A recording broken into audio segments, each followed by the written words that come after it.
코로나 사태가 좀 진정이 되면 우리 성도님들 모시고 좋은 장소에 나가서 정말 즐거운 음식도 먹고 신선한 바람도 쏘이고 즐거운 이야기도 나누고 농담도 하고 재밌는 것도 했으면 참 좋겠어요. 그날이 속히 올 줄 믿습니다. 건강하고 아프지 말고 건강하게 사시길 바랍니다. 우리 옆에 분들 인사하실 때 건강하게 삽시다 인사하시길 바랍니다. 아프지 않고 건강하게 사시기를 바랍니다. 어떻게 하면 건강하게 살 수 있을까? 우리가 주님 앞에 섰을 때에 참 인생 잘 살았다, 건강하게 잘 살았다 칭찬받는 분들이 되시기를 바랍니다. 어떻게 하면 건강하게 잘 살 수 있을까? 오늘 말씀이 그것을 증거해 주고 있는데 우리가 기억해야만 하는 첫 번째가 있습니다. 우리가 건강하게 잘 살기 위해서 기억해야만 하는 첫 번째가 있는데 한번 따라 하시겠습니다. 유혹에 넘어가지 말자. 네, 우리 본문 야고보서 4장 13절, 본문 야고보서 4장 13절 다 같이 한번 읽어보시겠습니다. 시작. 들으라, 너희 중에 말하기를 오늘이나 내일이나 우리가 어떤 도시에 가서 거기서 1년을 머물며 장사하여 이익을 보리라 하는 자들아. 여러분, 지금 야고보 사도가 예수 그리스도를 믿는 공동체에 있는 사람들, 이 사람들의 그 헛된 계획에 대해서 이야기하고 있어요. 그것이 뭐냐면 내일 일도 알지 못하면서 자신이 생명이 자신이 계획한 날까지 연장될 것이다.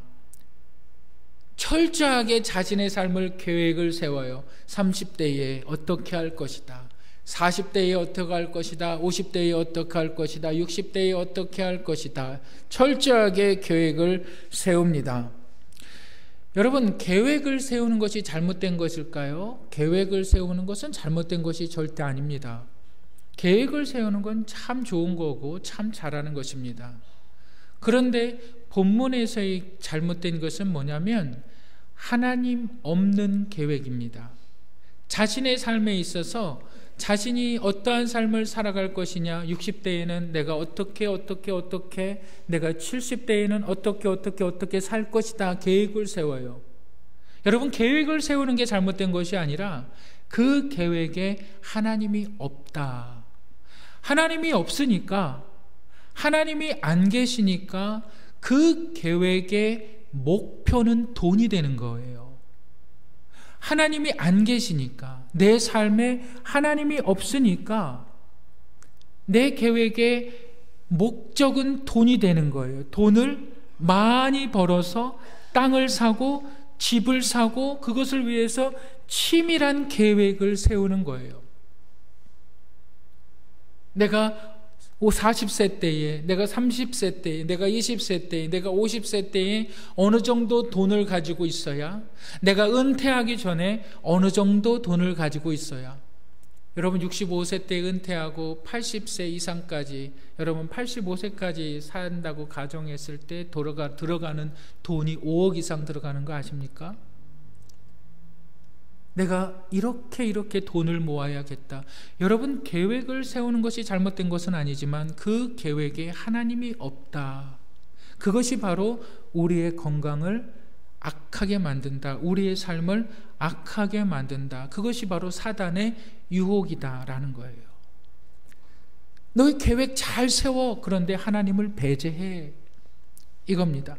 여러분, 잠언 16장 9절에 보면 사람이 마음으로 자기 길을 계획할지라도 그 걸음을 인도하시는 이는 여호와다 라는 것을 믿으시길 바랍니다. 하나님을 알고 하나님의 은혜를 체험한 사람들이 그 삶을 살아갈 때에 하나님 중심, 어떠한 결정을 내릴 때에, 어떠한 일들을 추진할 때에 과연 이것을 하나님께서 기쁘게 여기시겠는가? 이것이 정말 하나님이 원하시는 것일까? 하나님 앞에 먼저 묻지 않고 하나님을 배제해 버릴 때에 여러분, 그것이 악한 것이다. 여러분, 우리의 삶에 돈이 정말 필요하죠. 돈은 참 유용한 것입니다. 돈은 우리의 삶에 있어야 합니다. 여러분, 사람이 어느 정도 삶의 그 퀄리티, 삶의 질을 누릴 수 있는 것도 돈입니다. 사실은 돈이 없으면 사람들이 불안정해집니다. 사람들이 막 흔들려요. 여러분 오뜨기 아세요? 여러분 큰 풍랑에 여러분 그 배가 막 요동치는 모습 있죠? 돈이 없으면 사람들이 그래요. 여기서도 눈치 보고 저기서도 눈치 보고 뭐든지 어디서든지 좀 구걸해 보려고 하고, 돈이 없으면 참 비참한 삶을 살아갑니다. 돈은 참 소중한 것입니다. 그래서 이 돈이 너무나 소중한 것을 우리의 삶에 알기 때문에 그 돈이 우리의 삶의 목표가 되어진다는 거예요. 그런데 야고보는 이렇게 얘기하고 있어요. 돈으로 너희 생명을 살 수 없다. 생명을 주신 이가 누구냐? 돈으로 너희 인생을 너희가 좌지우지할 수 없다. 여러분, 한 예로 서울에서 30년 넘도록 직장 생활을 한 평범한 남성분이 계셨어요. 그리고 이분이 직장도 이제 정년퇴직을 해서 은퇴를 했습니다. 그리고 자신의 인생을 참 가만히 돌아봤어요. 그러니까 남은 것이라고는 서울의 외곽에 있는 작은 아파트 한 채가 전부였습니다. 게다가 이 아파트마저도 아내와 함께 노후 생활비를 충당해야 되기 때문에 아파트 담보로 주택연금을 받고 있는 거예요. 퇴직해서 그 아파트를 담보로 해서 주택연금을 받기 때문에 자신의 인생을 돌아보니까 결국 남은 것이 하나도 없다라는 거예요. 자신은 취업 후에 35년 넘도록 계속 돈을 벌려고 모았다는 거예요. 평생을 모았다는 거예요. 그리고 대출을 받고 또 대출을 갚으면서 그래도 자신은 예측이 가능한 인생을 살았다라고 말해요. 특별히 별 문제가 없었다. 그런데 어떤 사람들은 인생의 곳곳에서 지뢰를 만난다는 거예요. 그 지뢰가 뭐냐면 예기치 못한 사고를 당하거나 병으로 많은 지출을 발생시킬 수도 있고, 또 갑자기 내가 직장에서 잘릴 수도 있는 거예요. 퇴직할 수도 있는 거예요. 갑자기 내가 들어오는 나의 인컴, 월급이 안 들어올 수도 있는 거예요. 정말 사람들은 백만장자가 되기를, 정말 부자가 되기를 꿈꾸지만 현실은 백만장자가 아니라 빚만장자, 빚만 쌓여가는 거예요. 누구도 돈의 소중함을 모르지 않아요. 돈이 있어야 삶이 안정이 돼요. 돈이 있어야 사람들이 어느 정도 삶의 그 질이 보장이 됩니다. 그래서 이 돈을 내가 모으기 위해서 그것이 전부인 것처럼 내가 돈을 모아야겠다, 내가 부자가 되어야 되겠다, 열심히 일하고 열심히 공부하고 열심히 돈을 모으고 은행에 가서 대출을 받고 그 대출을 갚다 보니까 대출 인생이 되어져 버린 거예요. 나중에 인생을 다 지나고 나서 자신의 황혼의 인생을 돌아보니까 자신의 인생을 네 글자로 대출 인생이 됐다는 거예요. 빚만장자가 되어졌다는 거예요. 야고보서가 지금 이것을 말씀하고 있는 거예요. 너희가 아무리 너희의 삶을 계획하고 너희가 돈의 소중함을 알고 너희가 돈만 추구하면서 철저한 계획을 세우고 나아가지만 너희들 빚만장자가 된다. 그러면서 더 확실하게 뭘 얘기합니까? 13절에 14절에 이렇게 얘기하고 있죠. 우리 14절 다 같이 읽어보실까요? 읽겠습니다. 시작.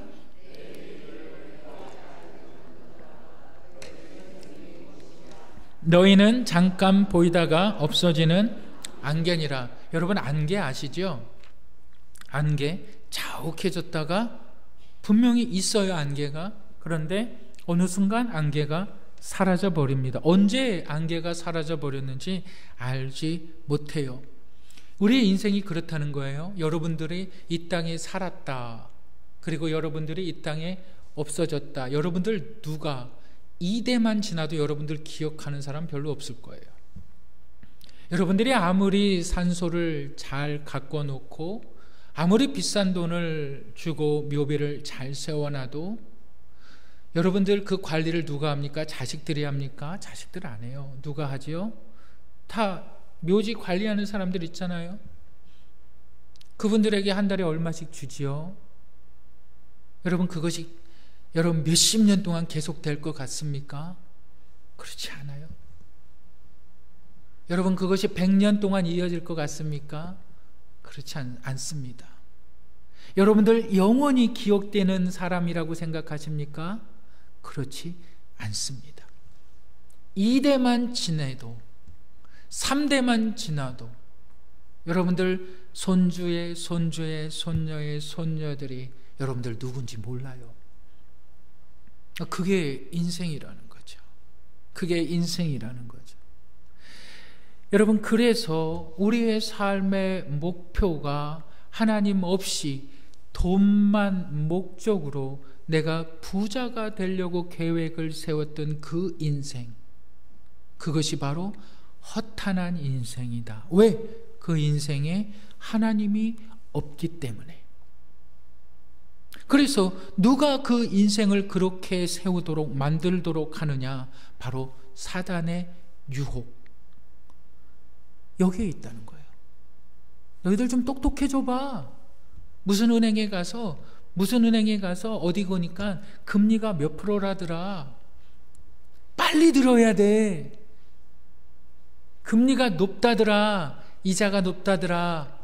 빨리 그거 해야 돼. 적금 잘 들어서 뭘 이렇게 해서 뭘 이렇게 해가지고 나중에 얼마의 원금을 타먹을 수가 있을 거야. 너희들 빨리 그 계획 세워야 돼. 그 중심에 하나님이 없어요.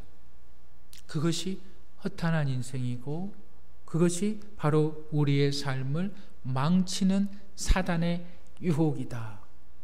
여러분 그렇다면 이 유혹을 우리는 어떻게 이겨낼 수 있을까요? 이 유혹에 대한 해답은 어디에 있을까요? 바로 본문이 그것을 이야기하고 있습니다. 우리 두 번째로 건강하게 살기 위해서 기억해야만 하는 것이 있는데 한번 따라 하시겠습니다. 죄를 짓지 말자. 네, 죄를 짓지 말자. 예, 여러분 죄를 짓지 말자. 여러분 곧 이 말이 무슨 말이냐? 바로 선한 일을 하라라는 것입니다. 우리의 인생이 사단의 유혹에 넘어가서 백만장자가 되기를 꿈꾸는 자들이 그 유혹을 어떻게 이겨낼 수 있는가? 어떻게 그 유혹을 이겨내서 내 인생이 참으로 축복되고 건강한 인생이 될 수 있는가? 죄를 짓지 말라. 그러니까 죄를 짓지 말라는 것이 뭐냐? 죄를 안 짓는다는 것이 뭐냐? 선한 일을 하라. 여러분 본문 우리 15절부터 17절까지 우리 다 같이 읽도록 하겠습니다. 15절부터 시작. 너희가 도리어 말하기를 주의 뜻이면 우리가 살기도 하고 이것이나 저것을 하리라 할 것이거늘 이제도 너희가 허탄한 자랑을 하니 그러한 자랑은 다 악한 것이라. 17절. 그러므로 사람이 선을 행할 줄 알고도 행하지 아니하면 죄니라. 너희가 참 말 잘한다. 말로는 하나님의 은혜 가운데 산다고 말을 하고 너희는 하나님의 축복 가운데 하나님의 돌보심 가운데 살아간다 이렇게 말하고 있지만 실제로는 전혀 그렇지 않는다. 말뿐이다 이 말이에요. 말뿐이다. 자신들이 그 말뿐이다라는 것이 어디에서 드러납니까? 자신들이 인생에서 세우는 철저한 계획에서 하나님이 없다는 거예요. 하나님이 없다. 말뿐이라는 거예요. 말뿐이라는. 내 신앙이 말뿐이라는 거죠. 내 믿음이 말뿐이라는 거예요. 철저하게 자신의 인생을 10년 단위로, 5년 단위로, 1년 단위로 철저하게 맞춰 나가는데 그게 말뿐이다. 왜? 그 인생에서 하나님이 없으니까. 그 허탄한 자랑을 한다. 그리고 마지막에 이렇게 얘기합니다. 선을 행할 줄 알고도 행하지 아니하면 죄니라. 여러분, 이 말씀을 깊이 생각해 보세요. 여러분, 우리가 죄라고 생각을 할 때는 하나님을 믿지 않는 죄, 우상 숭배하는 죄, 다른 사람들에게 상처를 주는 죄, 예를 들어서 다른 사람들에게 거짓말하거나 다른 사람들에게 어떠한 해를 가하는 것을 우리는 죄라고 말을 하죠. 세상도 그러한 것들을 죄라고 말을 하죠. 그런데 본문의 야고보서는 그것도 죄지만 죄를 이렇게 얘기합니다. 선을 행할 줄 알고도 행하지 아니하면 죄니라. 다시 얘기하면 우리가 선을 행해야 되는데 그 선을 행하지 아니하면 죄다. 다시 얘기하면 선을 행함으로 죄를 안 짓는다는 얘기예요. 선을 행하지 않으면 죄를 짓는다는 거예요. 선을 행함으로 우리는 죄로부터 보호함을 받을 수 있다는 거예요. 내가 선을 행하는 것이 죄를 막는다는 말이 됩니다. 여러분, 이 말씀을 믿으시기를 바랍니다. 하나님께서 우리를 죄로부터 보호하시는 그것, 하나님께서 우리를 죄 짓지 않게 만드는 하나님의 방법은 바로 너희가 선한 일을 해라. 그것이 죄로부터 너를 보호하는 하나님의 방법이다라는 것이죠. 그런데 우리가 선한 일이라는 것을 생각해 봤을 때 내가 남을 불쌍히 여겨서 남을 가엾게 여겨서 우리가 적선하듯 10,000원, 20,000원, 50,000원 이것이 아니에요. 선한 일이라는 것은 뭐냐면 바로 하나님의 일이라는 거예요. 하나님께서 나를 통해서 하시는 그 일, 내가 하기 싫어도 하라는 거예요. 내가 내 마음의 형편대로, 내 마음의 기분대로, 내가 오늘은 좀 남을 도와야 되겠다. 기분이 좀 좋아요. 내가 오늘은 좀 기분이 안 좋아서 남을 돕기 싫어요. 안 도와야 되겠다. 이게 아니라 너희가 선한 일을 함으로 말미암아 죄로부터 너희를 보호하게 된다. 여러분, 죄의 본질, 죄의 본성이 어디에 있을까요? 죄의 본질, 본성은 파괴에 있고 죄의 본질은 무엇에 있을까요? 단절에 있습니다. 하나님으로부터 지음을 받은 인간이 어느 날 하나님으로부터 죄를 짓죠. 그 죄로 인하여서 인간은 하나님을 떠나가게 됩니다. 하나님으로부터 쫓겨나게 되죠. 단절이 되어버리죠. 하나님으로부터 지음을 받은 인간들이 하나님을 찾을 수도 없고 하나님의 음성을 들을 수도 없고 하나님 앞으로 나아갈 수도 없기 때문에 인간들 스스로가 바로 신이 되기 위하여서 노력을 합니다. 그것을 우리는 문명이라고 말해요. civilization이라고 말해요. 문명이라고 말해요. 그리고 나서 이 문명이 영원할 것처럼 생각을 합니다. 메소포타미아 문명이 있죠. 이집트 문명이 있죠. 어떤 로마의 문명이 있었지요. 아주 찬란하게 인간들이 쌓아갔던 문명이 있어요. 그리고 당시에는 그 문명이 영원할 것처럼 사람들이 생각을 합니다. 그런데 과거를 돌아보시기 바랍니다. 그 찬란했던 문명들이 어느 순간에 사라져 버렸어요. 없어져 버렸어요. 우리 인생이 그와 똑같은 거예요. 우리가 하나님 없이도 영원히 살 것 같고 우리는 하나님 없이도 우리는 아무런 부족함 없이 살 것 같다. 이렇게 생각을 하는 거예요. 하나님으로부터 멀리 떨어져 있어도 내가 하나님 노릇하면 되니까, 내가 잘 먹고 내가 잘 살면 되니까, 우리가 그 상태에 있을 때, 하나님과 단절되어 있는 그 상태에 있을 때 하나님께서 그 아들 예수 그리스도를 우리 가운데 보내셔서 죄 하나도 용납할 수 없는, 털끝 하나의 죄도 용납할 수 없는 하나님의 공의를, 하나님의 아들이신 예수 그리스도가 이 땅에 오셔서 죄를 알지도 못하시는 그분이 죄인들을 위해서 죽으심으로 하나님의 공의를 완전하게 이루시고 죄인된 우리를 죄로부터 구원해 내신 그 은혜, 그 은혜가 바로 죄를 이겨낸 것입니다. 여러분, 아무리 문명이 찬란해도요, 제가 이 설교를 준비하면서 사람들의 역사적으로 평균 연령들을 봤는데, 로마 시대 때는 사람들의 평균 연령이 25세였어요. 조선 시대 때 사람들의 평균 연령이 얼마였는지 아십니까? 44세였어요. 평균적으로. 저는 이미 죽어도 한참 전에 죽었어야 됐어요. 조선 시대면은. 우리가 환갑 60세 잔치를 하는 이유가 오래 살았다라고 해서 하는 거예요. 평균 연령이 그랬다는 거예요. 여러분, 죽음이 어디에서부터 왔을까요? 죽음은 죄로부터 왔습니다. 죄의 끝이 바로 죽음이다. 여러분, 근데 이 죽음의 문제를 하나님께서 완전하게 해결해 놓으셨다. 누구를 통해서? 바로 예수 그리스도를 통해서. 여러분, 이것이 십자가입니다. 그 십자가의 은혜가, 내가 죽으면 이제 하나님께로부터 내가 하늘나라에 가는 거지, 이 문제가 아니에요. 내가 예수 그리스도를 믿는다는 것은 날마다 하루하루 그분의 은혜를 덧입는 거예요. 여러분, 예수님 믿는다고 해서 죄를 안 짓는 것이 결코 아닙니다. 내가 구원받았어요. 하나님의 은혜 가운데 내가 하나님의 자녀가 됐어요. 내가 예수님을 영접했어요. 나는 이제 죄사함을 받았다. 나는 하나님의 자녀가 되었다. 나는 이제 깨끗해졌다. 나는 의로워졌다. 여러분, 착각하지 마세요. 절대. 여러분 다 아시지 않습니까? 여러분 구원 받으셨습니까? 내가 구원 받았는데 죄를 안 짓던가요? 절대 그렇지 않아요. 안 지려고 아무리 노력을 해도, 우리가 안 지려고 아무리 노력을 해도 죄를 질 수밖에 없어요. 여러분, 십자가의 은혜는 우리의 죄가 없어졌다는 것이 아닙니다. 여러분, 십자가의 은혜는 우리의 많은 수없이 말로 형용할 수 없는 많은 죄악들이 예수 그리스도의 십자가의 보혈로 덮여졌다라는 거예요. 덮여졌다, 가리워졌다라는 거예요.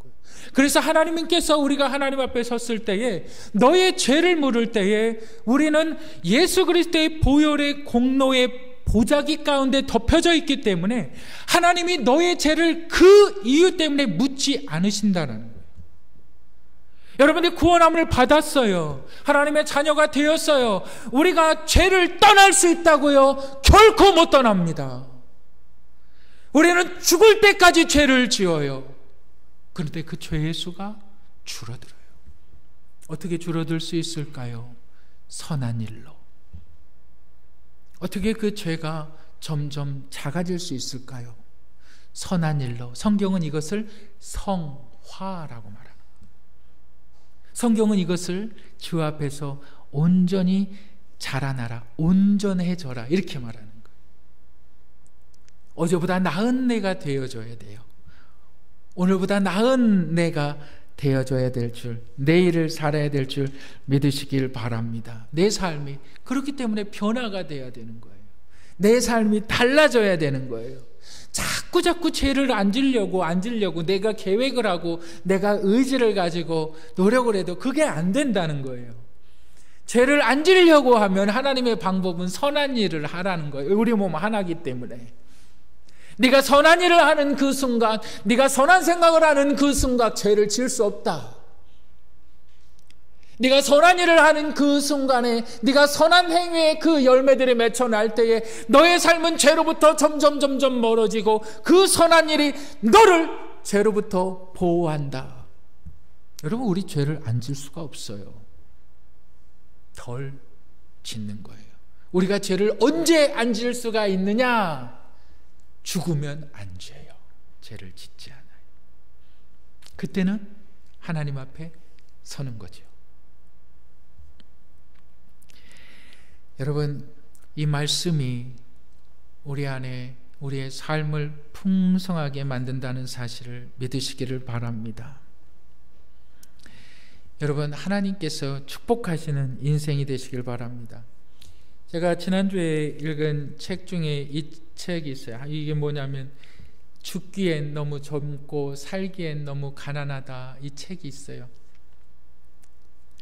이 책의 내용 중에서 뭐냐면 노년의 인생을 위협하는 위험 요소 3가지가 있다. 그 첫 번째는 장수 리스크가 있다. 장수 위험 요소가 있다. 사람은 살아가면서 계속 움직이고 먹고 소비해야 되기 때문에 늘 들어오는 돈이 없으면 오래 사는 것 자체가 큰 위험이 될 수밖에 없다. 그 위험이라는 것은 오래 사는 것이 잘못된 것이 아니라 그 하루하루의 삶이 불안하다는 거예요. 그 하루하루의 삶이 답답하다는 거예요. 감사하지 못하고 막 사람이 흔들흔들 거린다는 거예요. 첫 번째는 무슨 요소냐? 오래 살수록 장수 리스크가 있다. 그리고 두 번째 리스크가 뭐냐면 바로 건강 리스크라는 거죠. 그것이 뭐냐면 인생에 우리 살아가는 동안 사람들이 보통 사람들이 심각한 병에 걸리지 않고서 평생 동안 얼마의 돈을 병원에다가 지출하냐면은 보통 1억 원 이상의 돈을 지출한다고 말을 합니다. 근데 이 건강에 있어서 건강의 리스크, 내가 이 건강을 나이 들어서 지키기가 굉장히 힘들다는 거죠. 나이 들어서 건강을 지키는 것 자체가 정말 너무 힘들다. 여러분, 그리고 이제 마지막에 하나의 그 위험 요소가 뭐냐면, 그것이 뭐냐면 이제 자녀 리스크.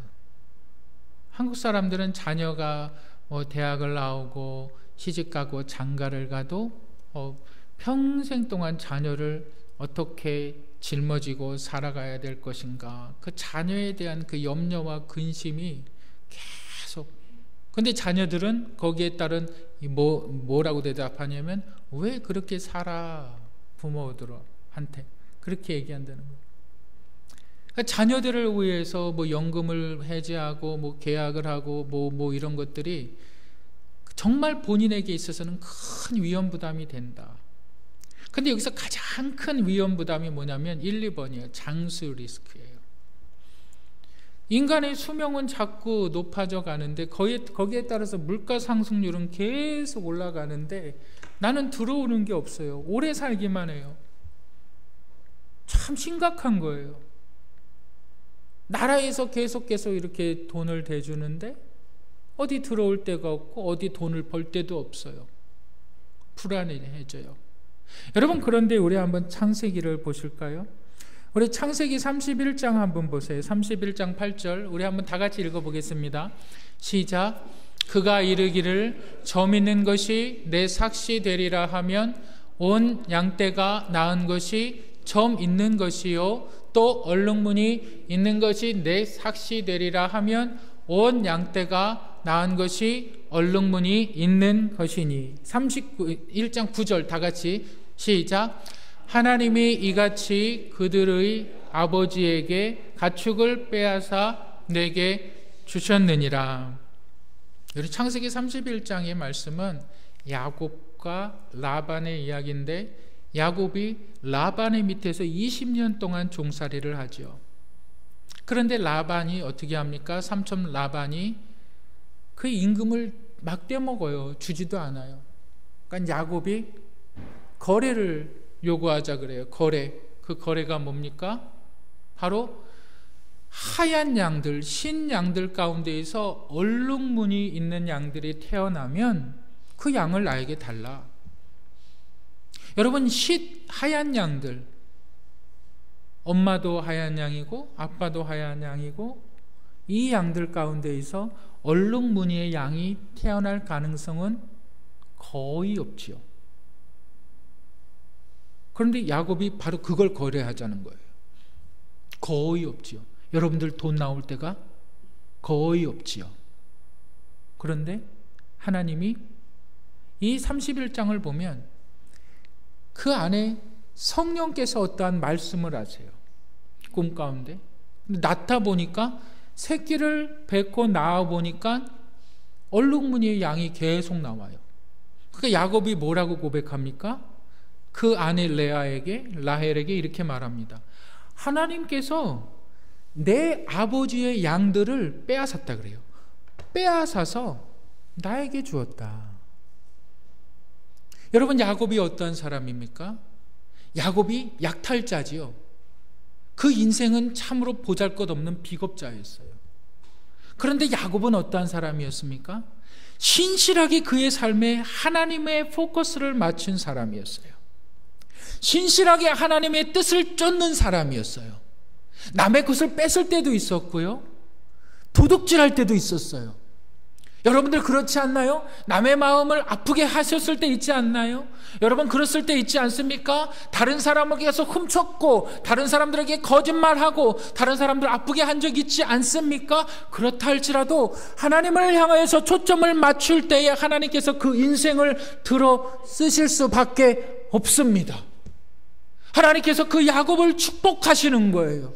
양이 새끼를 낳다 보니까 계속해서 얼룩 양들이 나오는 거예요. 이 은혜가 여러분들에게, 여러분 돈 나올 곳이 없다고요? 그 중심의 계획에 하나님의 선한 일들이 있기를 주님의 이름으로 축복합니다. 어떻게 채우실지 몰라요. 하나님께서 어떠한 방법으로 여러분들을 채우실지 몰라요. 여러분들의 불안에 떠는 그 삶을 하나님께서 어떻게 감사의 삶으로 만드실지 몰라요. 여러분들의 계획에 하나님 중심이 있기를 주님의 이름으로 축복합니다. 하나님께서 여러분들에게 얼룩 양들을 많이 낳을 수 있도록 축복하는 인생이 되시기를 주님의 이름으로 축복합니다. 여러분, 이 저자가 여기 내가 죽기에 너무 젊고 살기에 너무 가난하다, 이 저자가 마지막에 이렇게 이야기를 합니다. 정말 행복한 인생을 살길 원하냐? 정말 노년의 행복한 인생을 살길 원하냐? 기부의 인생이 되라, 이거예요. 여러분, 그러면서 이렇게 이야기합니다. 기부는 내가 가진 돈을 타인과 나눔으로써 소외된 이웃에게 희망의 빛을 전할 수 있고, 또한 돈을 비롯해 내가 가진 것을 나누는 것은 행복하고 풍성한 삶을 누릴 수 있는 가장 간단한 방법이다. 이 사람 믿지 않는 사람이에요. 믿음 없는 사람이에요. 기부하라 그러면서 이렇게 얘기해요. 내가 가진 초 하나로 나와 내 이웃이 모두 환하고 따뜻해질 수 있는 그것이 바로 기부이다. 행복이, 노년의 행복이 여기에 있다. 여러분, 이것을 예수님께서 뭐라고 말씀하셨는지 아십니까? 예수님의 말씀으로 바꿔서 말씀드려 볼까요? 너희는 세상의 빛이라.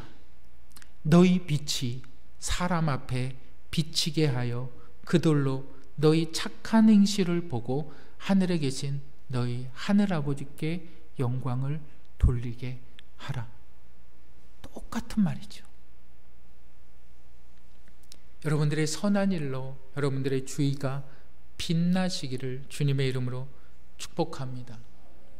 여러분, 죽기 전에 재산을 남기지 마세요. 자녀들에게 나눠주세요. 믿음으로 나눠주세요. 믿음과 재물을 나눠주시기 바라요. 여러분, 자녀들이 내 부모가 재산을 물려줬어요. 그리고 그 자녀들이 다른 평범한 사람들보다 더 안정감 있게 삶을 시작하는 것은 그 부모의 믿음의 축복입니다. 그것을 자녀가 이어받는 거고요.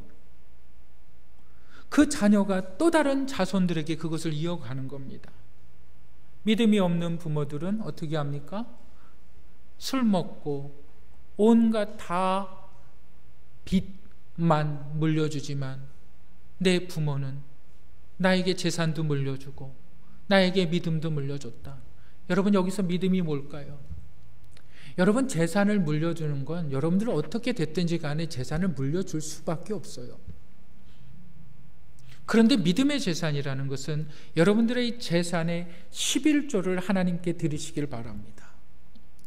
여러분들 재산에 물려줄 재산의 11조를 하나님의 교회에 드리시기를 바랍니다. 그리고 나서 그 자녀들에게 재산을 물려주세요.